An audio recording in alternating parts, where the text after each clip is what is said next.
वक्त बड़ा बुरा जा रहा है। लतीफ़ अंकल जी माइक करीब कीजिएगा। जी लतीफ़ अंकल, आप कब से हैं यहाँ पर? 34 मंथ्स, 34 महीने हुए दारुल सुकून में आए हुए, एडमिटेड हियर 34 मंथ। दिन गिन रहे हैं आप? अपनी दुनिया में था। आप दिन गिन रहे है? दिन गिन रहे हैं? कहाँ से आए आप? घर से आए अपने? हाँ, मैं अपने घर छोड़ के इधर आया हूँ दारुल सुकून में बिफोर 30 मंथ्स, 34 मंथ्स। क्या वजह हुई? 34 महीने के पहले मैं इधर दारुल सुकून में आया, तब से लगा कर अभी तक दारुल सुकून में ही हूँ। सुकून में है अब? हाँ। दारुल सुकून आके सुकून मिला। हाँ, क्या वजह बनी यहाँ पर आने की? कुछ घरेलू मसले मसाइल मेरे साथ पैदा हुए हैं, तो उसकी वजह से मुझे घर छोड़ना पड़ा और यहाँ आके दाखिला लेना पड़ा।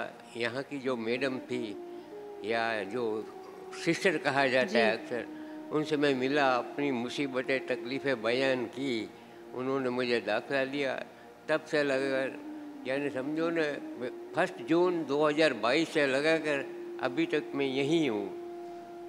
और यही कितने बच्चे आपके हैं? कितने बच्चे आपके? I have 2 sons only. 2 बच्चे हैं। हाँ। कितने बड़े? यूँ समझो न, एक होगा 28 का, न दूसरा है कोई 30 के करीब का है। तो बच्चों ने रोका नहीं आपको कि अब्बू कहाँ जा रहे हैं आप? अगर रोकने को वाला कोई होता न तो यहाँ आने की नौबत न होती। ये दुनिया का है कि ये हम जब बात करते हैं कभी ये हमदर्दियों की, ये 1950 वाला जो ज़माना था, उस ज़माने में लोग हदीस को, कुरान को, स्टडी को करते थे। वो सोच उस ज़माने में चलती थी। अभी 2025 के साल चल रही है। लोगों का ज़हन कुरान के तरफ नहीं है, हदीसों के तरफ नहीं है, इंसानियत के तरफ नहीं है। ह्यूमैनिटी जिसको कहते हैं हम, वो लोग हैं सिर्फ फैशन के अंदर भागे जा रहे हैं, पैसे के पीछे भागे जा रहे हैं, इंसानियत को छोड़ दिए। घर की क्या चीज़ मिस करते हैं आप? हैं? क्या मिस करते हैं घर का? घर का क्या चीज़ मिस करते हैं आप घर की? बच्चे मिस तो करते होंगे तो नहीं, आप क्या मिस करते हैं? मैं इतना है कि मैंने बच्चों को पढ़ाया, माइक करीब करें। मेरी फर्ज बच्चों को पढ़ाया लिखाया, मैंने अपना फर्ज पूरा किया है। अल्लाह के पास जब भी हिसाब होगा तो अल्लाह मुझे भी देखता है ना, हमारे घर वालों को भी देखता है। मुझे अफसोस नहीं है, मैंने बच्चों को पढ़ाया लिखाया तो कोई आसान बात नहीं है। इस दौर के अंदर बच्चे को यूनिवर्सिटी भेजना, उसके खर्चे बर्दाश्त करना, स्कूल के खर्चे, दीगर खर्चे, कमाने वाला मैं अकेले कमाने वाले थे? मैं अकेले जब घर में था मैं खर्चा देता था, बच्चे पढ़ते थे, अम्मा इनकी वो परवरिश करती थी। कमाने की जिम्मेदारी मर्दों पे होती है जी। तो रोल तो है ना कि ताला भी होती है। आपकी तो, बेगम है? बेगम हयात है? हाँ, बेगम हयात है माशाल्लाह। वो कहाँ है? वो बच्चों के साथ रहती है। तो आपको याद नहीं आती उनकी बेगम की? बेगम की याद नहीं आती आपको? याद तो हमें आती है, पर हमारी गलती हो तो याद आए ना। वो हम समझते हैं कि हमने हमारा फर्ज पूरा किया, हमको जो तकलीफें थी। आप लड़के आए घर से? नाराज हो के आए? मैं नाराज हो के, लड़के नहीं आया। नाराज हो के आए? नाराज हो के आया हूँ दारुल सुकून में। क्यों नाराज हुए आप? नाराज इसलिए है कि एक चीज़ इंसान के साथ ऑफर की जाती है और देने के बावजूद भी मस्जिद, अभी आपके पास कुछ दौलत है उसमें मांगी जाए और आप जितनी दे सकते हैं उतनी दे सकते हैं, नहीं इससे ज़्यादा। अभी आपको कोई कहेगा कि 1 करोड़ दो, आपने दे दिए बच्चों को या बीवी को, फिर 10 करोड़ और बंदोबस्त करो, तो मैं कहाँ से लाऊं? दौलत कोई घर में घुस नहीं जाती, किसी के घर में परिंदे घुस जाते हैं, कीड़े मकोड़े घुस जाते हैं। दौलत के लिए जद्दोजहद करनी पड़ती है, आसानी से दौलत करीब में नहीं आती। 28 और 30 साल के बेटे हैं आपके। हाँ, माशाल्लाह। हाँ। उन्होंने किसी ने रोका नहीं आपको? आपकी बीवी ने नहीं रोका आपको? नहीं, मैंने आपको बताया ना, आजकल की सोच है, नई नस्ल जो है ना, वो पैसे करके बाप मरे ने बैल कटे। आए हाय हाय हाय। आजकल की मेरे अकेले की नहीं है बात मैं कर रहा हूँ, एक ट्रेंड हो गया है दुनिया वालों का कि बाप मरे ने बैल कटे। सब पैसों की तलाश में होता है कि हम पैसे पे कैसे कब्जा करें।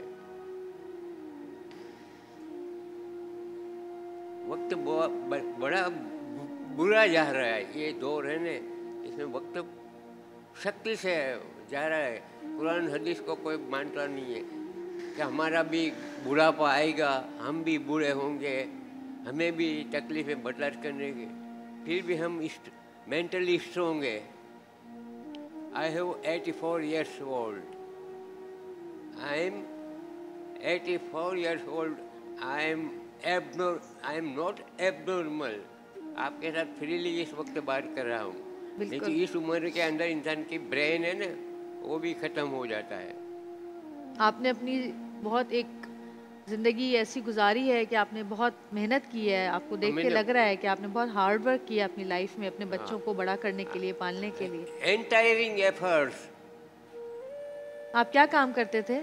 मैं स्टॉक मार्केट में था। स्टॉक मार्केट में? स्टॉक एक्सचेंज है, उसमें मैं कारोबार करता था अपने पैसों से। अच्छा, स्टॉक एक्सचेंज में तो उसमें माइक हाँ, माइक थोड़ा सा करीब करेंगे। हाँ, मैं उसमें कारोबार करता था अपनी ओन मनी से। जो बच्चों को पढ़ाया लिखाया, जो कुछ भी करना था। शादीशुदा है बच्चे आपके? नहीं, अभी शादी नहीं हुई? अभी तक शादी नहीं। शादी हो जाए फिर आपकी बेगम भी आपके पास आ जाएंगी। नहीं, अब देख लीजिएगा। देखो एक चीज होती है ना, अभी तो खाना पकाने वाली कोई नहीं होगी ना घर में, तो माँ को तो रख लिया। अम्मा देखो आजकल तो इतनी फैशन हो गई है कि घर में कोई रोटियां नहीं पकाता। चाय पका लेते हैं लोग, मगर ये कहता बन हर चीज तैयार मिल जाती है, पर पैसा फेंक तमाशा देख। अच्छा, अगर आपके बेटे लेने आएंगे तो आप जाएंगे? हाँ है? आप जाएंगे अगर आपके बेटे लेने आएंगे आपको तो? वो आते थे, एक दो दफे मेरे पास आए, मगर मैंने कहा बेटा यहाँ मेरे पास ना आया करो। क्यों कि कभी कोई हमारे खानदान की बात लीकेज हो जाए ना, तो हमें बड़ा डर लगता है कि हमारी बात हमारे हद तक रहनी चाहिए। आप माफ़ कर देना बच्चों को। मैं तो माफ़ कर सकता हूँ, मगर उनके तरफ से भी कोई नरमी पेश होनी चाहिए ना। वो पैसे मांगते हैं बस आपसे, बस पैसे मांगते हैं आपसे, पैसे मांगते हैं आपसे, पैसे मांगे थे, वो मैंने दे भी दिए। मस्जिद मांगने की कोशिश इनकी थी कि मस्जिद हमसे निकाले पैसे। उस वक्त तो मेरे पास सरमाया उतना नहीं था, 12 लाख के करीब था। इसमें 10 लाख हमने दे दिया हमारे बच्चों को मकान के लिए है। फिर हमारे पास 1.5 लाख रुपया सिर्फ बचा था, तो हमने बोला कि इतना पैसा तो हम अपनी मैयत के लिए कि मरेंगे तो खर्चा करना पड़ता है इंसान को। अपने पैसों से मरूं तो भी मैं अपने पैसे से क्यों न मरूं। किसी का पैसा ले कि अंजुमनों का पैसा ले कि दीगर जगहों से पैसा ले कि मैं क्यों मरूं तो भी मेरे पैसे से मरूं। मैं आई एम सेल्फ रेस्पेक्टेड।